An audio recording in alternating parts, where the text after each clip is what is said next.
Brilliant. Amitabh, just tell me then, how do you think that Indian cinema has changed over the past 100 years? I think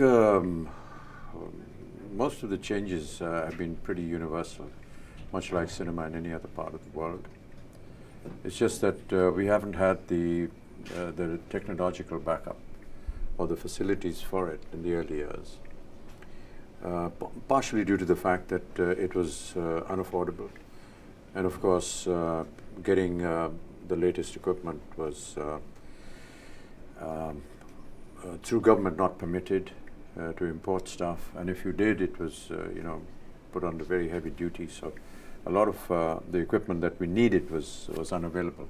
But now with the opening up of the economy, all the latest is available, and we have facilities to go out and work in some of the most dedicated and technically more proficient areas of filmmaking. So in that respect, a lot of our technology has improved greatly. Our content is unique in its own manner, and I'm happy that we haven't changed, because we'd lose our individuality if we did. But we are very conscious of the fact that cinema in India is basically entertainment, and yes, we do have a certain section of people and makers who are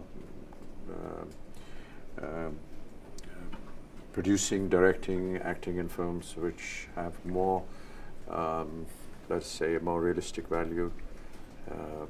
But at the same time, it's the popular cinema that does the best business, and that's true for most part of the world in any case. Why do you think the Indian viewer loves Bollywood and Indian cinema so much? Poetic justice in 3 hours. You won't get poetic justice in your life in a lifetime, perhaps. But that's what cinema provides. The bad gets destroyed, and the good succeeds, and friends get together, lovers meet. It's a happy story. And it's all peppered with lots of dancing, lots of fun. Yes, I think music and dance is a part of our culture. It's a part of our inheritance, and part of our uniqueness as well. What about you as an actor then? How have you sensed Bollywood changing? As I said, technologically there have been great improvements. We move along with the times. Past 10 or 15 years, we've seen the advent of television. And television is huge now. It's almost, well, commercially twice as big as cinema. And it's quite astonishing to see what television dimensions are as compared to any other part of the world. We have over 500 to 600 TV channels, and we have viewerships of 200 to 300 million on each channel.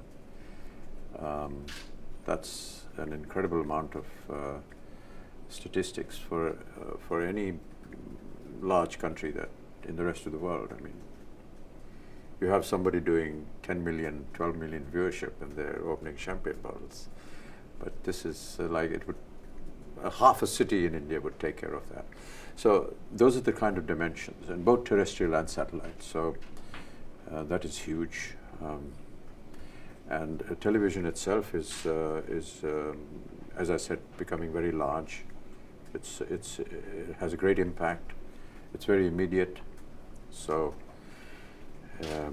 its spread is inevitable, and it's going to be good, much as like the mobile penetration that is happening in the country as well.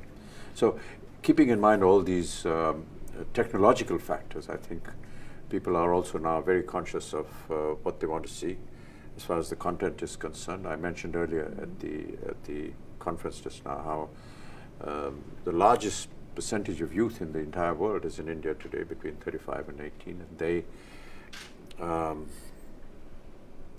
very decided on what they want to see and how they want to see it, especially when they're exposed to so much perhaps technologically more advanced content coming out from other parts of the world. And that's a challenge for all of us, and we try and match up to it. And for you, you've obviously gone into Hollywood too more recently. Tell me a bit about your role in The Great Gatsby with Leonardo DiCaprio. That was more just a gesture rather than looking at an opportunity for working in Hollywood. Baz Luhrmann was touring India as a tourist. He was with a friend of his driving around India on a motorcycle. And he just dropped by at my office, wished to see me. I was wondering why. But we never talked film or cinema or anything. He just talked about the country, and we exchanged pleasantries, and he went away. And a year and a half later, he called and said, I have a small role. I know it's not worthy of you, but I'd be very happy if you did it. And so that's how it happened. It was a great experience, but as I said, it wasn't any kind of a deliberate career move. It is more just a friendly gesture to Baz Luhrmann. And what now for the future for you then? More films coming Yes, up? I continue to work in films, and as you know, all of us, we work in several films at the same time. So as soon as I get back, it's back to film, it's back to television. I'm doing a television serial. I'm anchoring Kaun Banega Crorepati, which is the Indian version of Who Wants to Be a Millionaire. And there are 4 or 5 films which go on to the floor immediately. That's how it is. Wonderful, that's perfect.